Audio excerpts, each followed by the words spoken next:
आज मैं प्लास्टिक के बारे में बात करना चाहता हूँ और ये हमारे लिए कितना खतरनाक है।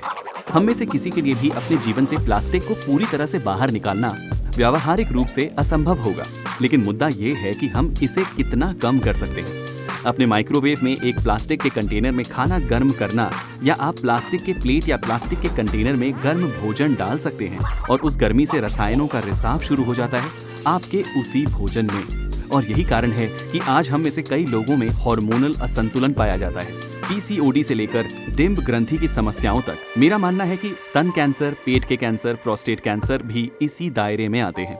एक सामान्य प्रवृत्ति ये है कि भोजन बच जाता है तो आप इसे प्लास्टिक कंटेनर में रख देते हैं। अब आप इसे फ्रिज में रखें या आप इसे बाहर रखें, किसी भी तरह से यह लिंचिंग है।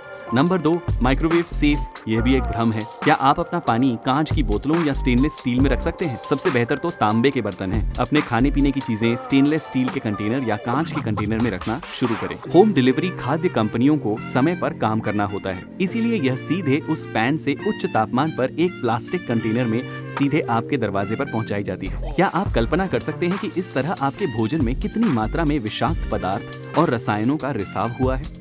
तो कुछ सबसे प्रमुख समस्याएं क्या हैं जो प्लास्टिक से उत्पन्न होने वाले हार्मोन और विषाक्त पदार्थों की नकल करने वाले इन सभी स्ट्रोजन के कारण उत्पन्न होती हैं? नंबर 1, पुरुषों में शुक्राणुओं की संख्या घटना या निम्न गुणवत्ता वाले शुक्राणु। इसके अलावा एस्ट्रोजन कैंसर और ट्यूमर को भी बढ़ाता है। यदि आप वास्तव में इन चीजों को दुरुस्त करना चाहते हैं तो आप अपने शरीर को एस्ट्रोजन के अत्यधिक संपर्क से बचाकर रखिए। आप ये कैसे कर सकते हैं? नकली परफ्यूम का कम से कम इस्तेमाल करके यह जोखिम कम करें। इतने सारे बच्चे आज जन्म से ही एलर्जी और त्वचा संबंधी समस्याओं और एक्जिमा के साथ पैदा हो रहे हैं। यह सब प्लास्टिक के कटोरे और कंटेनर और दूध की बोतलों के कारण है। यदि आप वास्तव में वाकई में बदलाव लाना चाहते हैं तो स्टेनलेस स्टील की ओर बढ़ना शुरू करें, कांच और उस सभी चीजों की ओर बढ़ना शुरू करें।